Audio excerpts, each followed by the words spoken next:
abishyize hanze. Uwo ninde? Ni umuvugizi w'urwego rw'ubugenzacyaha RIB, ni Murangira BTL. Uwo ni Dr.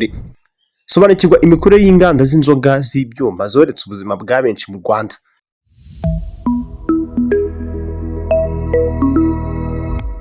Ibyinshi tugiye kuvuga byavuzwe n'umuvugizi w'ubugenzacyaha, uwo ni Dr. Murangira Thierry. Turi ku kinyamakuru Igihe. Ibintu ugiye kumvamo hano uraza kumirwa. Mu cyumweru kimwe, ikigo cy'igihugu gishinzwe kugenzura ubuziranenge bw'imiti n'ibiribwa Rwanda FDA cyafunze inganda 148 zakoraga inzoga zitujuje ubuziranenge, ndetse ibyo zakoraga bikurwa ku isoko.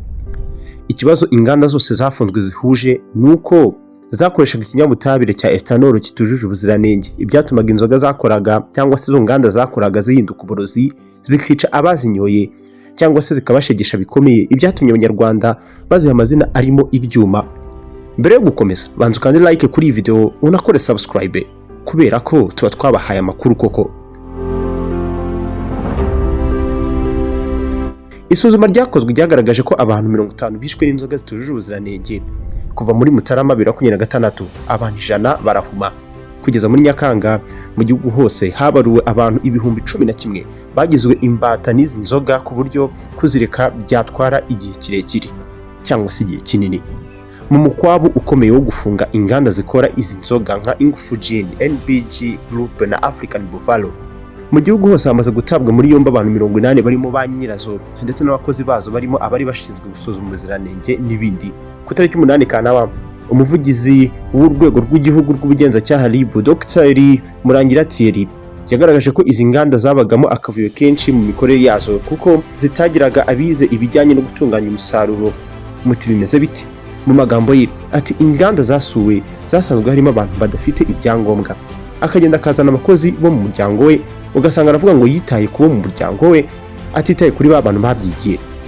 Dr. Murangira yavuze ko ubusanzwe amacupa y'inzoga zizwi nka gin akoreshwa inshuro imwe, ariko inganda zagendaga ziyatoragura ahantu hatandukanye zikayakoresha inshuro zirenze imwe, kandi ubwo ntizite ku isuku yayo. Ati ntushobora kuba wakumva ukuntu uruganda nka ruriye rwitwa ngo Nguvu kuba bacyogesha agati n'amazi n'icyangwe bagacugusa badafite imashini yabugenewe yoza ariya macupa.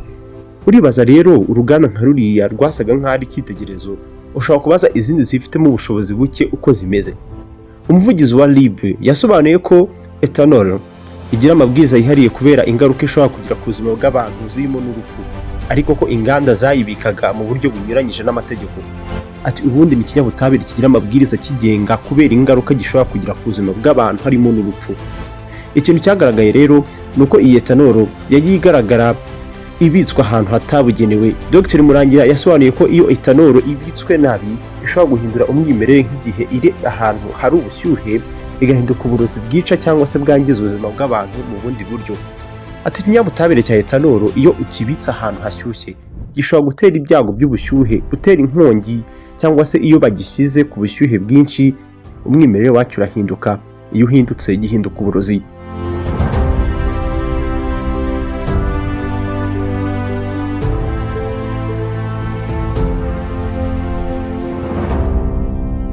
Yavuze ko byagaragaye ko ethanol yari ibitse mu bikoresho bigerekeranye ahantu badashobora kuyihereza cyangwa se kuyiha ubushyuhe budahinduka, ku buryo n'abagenzuzi batashoboraga kugenzura imwe ku yindi kandi byari ngombwa.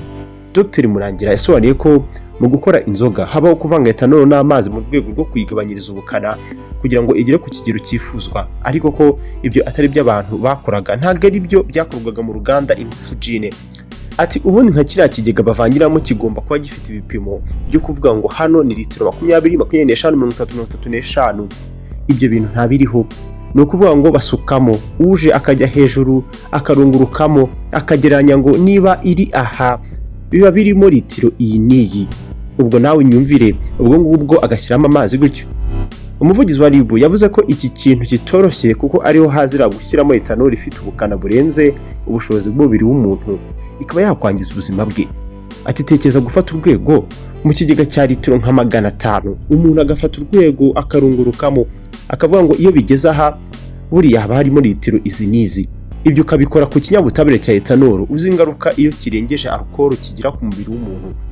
Ibi ni ibintu twasanze no muri uruganda rwa Nguvu bamwe bafata nk'intangarugero cyangwa se nk'icyitegererezo mu zindi.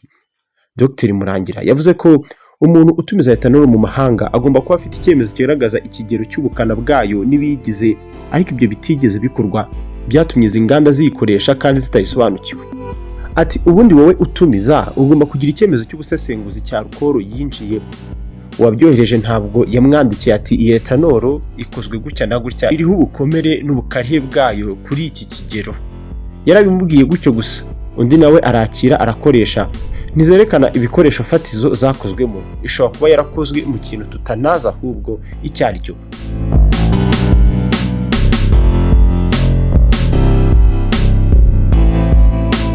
Kuri ingufu nanone Dr Murangira yagaragaje ko uru ruganda rwitiranyaga inzoga zitunganyijwe mu bisheke, icyitwa rum na gin, byombi rukabitunganya rukoresheje etanol itazwi inkomoko.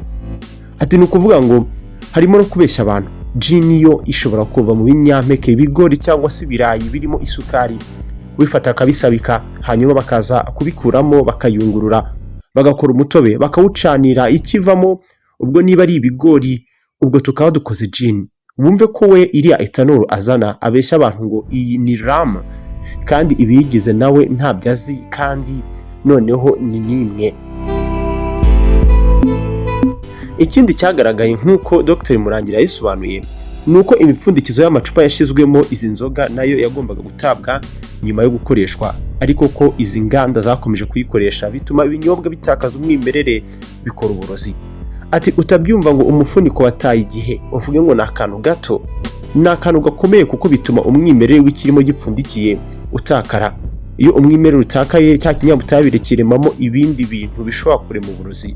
Dr Murangira yasobanuye ko mu igenzura ryakozwe mu bigega by'izi nganda bivangirwamo etanol n'amazi, byagaragaye ko bimwe na bimwe birimo ingese izwiho gutera kanseri, ibishimangira ko zititaga ku isuku. Uruganda rudafite ibyangombwa byo gukora urwo nuruhe.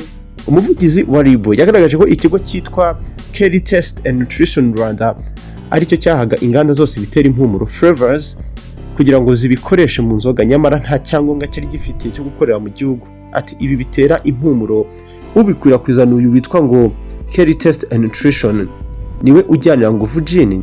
Uyu Télé and Test we nta cyangombwa na kimwe kimwemerera gukora. Ni ukuvuga ngo ibyo akora ntabwo tuzi ubuziranenge bwabyo, n'ibigize izi flavors ntibizwi kuko nibyo amuha nawe ntabyo aba yanditseho. Dr Murangira yanasobanuye ko ubwo inzego zishinzwe ubugenzuzi zasuraga ahantu Télé Test and Nutrition bakoreraga kugira ngo zirebe niba hujuje ibisabwa, zasanze nta kibazo bafite, ariko nyuma y'ubugenzuzi bajya gukorera ahandi hafite ikibazo. Ati ni wa mugambi mubisha wo gushaka kugabanya ubuziranenge bw'ibyo ucuruza kugira ngo wunguke menshi. Umuyobozi mukuru wa Ingufu Gin akaba na nyirayo ntihana n'abayo Samuel uzi nka Kazungu, Twahirwa Fulgence ushinzwe ubugenzuzi muri Rwanda, na Katusha Bedoniase uyobora ishami rishinzwe umusaruro, kugeza ubu nibo batawe muri yombi. Muri Télé Test and Nutritions hafunzwe Oluwatosin Ajayi ushinzwe ibikorwa, hafungwa kandi Kayihura Mudahogora Belinda ushinzwe imicungire n'umusaruro, na Hamdu Alpha Peter ushinzwe kugeza ibicuruzwa ku bakiriya. Muri rusange bakurikiranyweho icyaha cyo guha umuntu ikintu gishobora kwica cyangwa se gushegesha ubuzima, guhimba cyangwa se gukoresha inyandiko mpimbano, kunyereza umutungo no kwigomeka ku buyobozi. Bafungiye kuri sitasiyo za RIB zirimo iya Ndera, Remera, Kicukiro na Nyamirambo, mu gihe dosiye zabo ziri gutunganywa kugira ngo zishyikirizwe ubushinjacyaha. Tuzamenya ibyabo. Nitwa Ismael Mugisha, wowe kanda like kuri video unakore subscribe.